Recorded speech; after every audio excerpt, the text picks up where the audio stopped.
Бидний хайрт аав галсангийн дүршин 2026 оны 2 дугаар сарын 21-ний өдөр таалал төгсөж Тэнгэрийн оронд заларлаа. Хайрт аав минь 1949 оны 4 дугаар сарын 1-ний өдөр Сүхбаатар аймгийн Баян Дэлгэр сумын Дулдайт гэдэг газар галсангийн 2 дахь хүү болон мэндэлсэн юм. Багнасаа эцэг эхийн гар дээр өсөж хүмүүжиж байгаад 1958-аас 1967 онд Багдунд сургуулийг суралцсан төгссөн.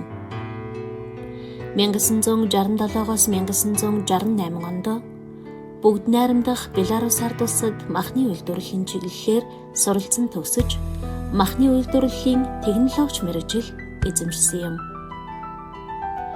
Хөнгөн хүнсний үйлдвэрийн яамны хуваарийн дагуу 1968 онд Дорнод аймаг дахь мах комбинатын барилга монтажны туслах ажилчин, 1970 онд тус үйлдвэрийн эхлэн боловсруулах цехийн мастраар 30 гаруй жил үр бүтээлтэй ажилласан билээ.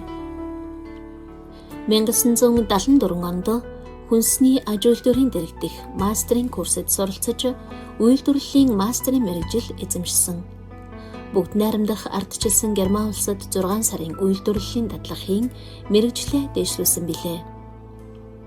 Өөрийн мэдлэг мэргэжлээ дээшлүүлэхийн тулд зөвлөлт холбоотулсан Бүгд найрамдах Беларусь ард улс, Бүгд найрамдах ардчилсан Герман улс болон Улаанбаатар хотноос суралцаж ажлын дадлах туршилгаа жил бүр дээшлүүлж ирсэн чадварлаг хөдөлмөрч хүмүүн билээ.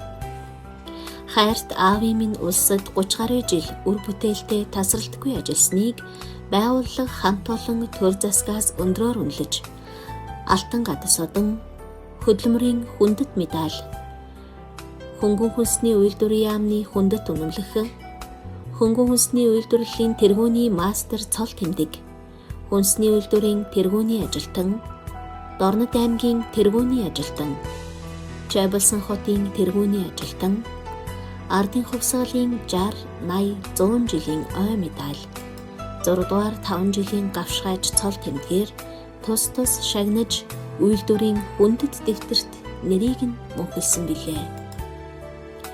Таны минь хүнлэг инрэнгүй тусч хөдөлмөрч альваад улс ууртай зарчимж шудраг ханддаг хамт олонч гэр бүлээ хүндлэн дээдэлдэг зан чанар гэгээн дүртөрх тань бидний сэтгэл зүрхэнд үрд мөнхөд дурсагдан үлдэх болно.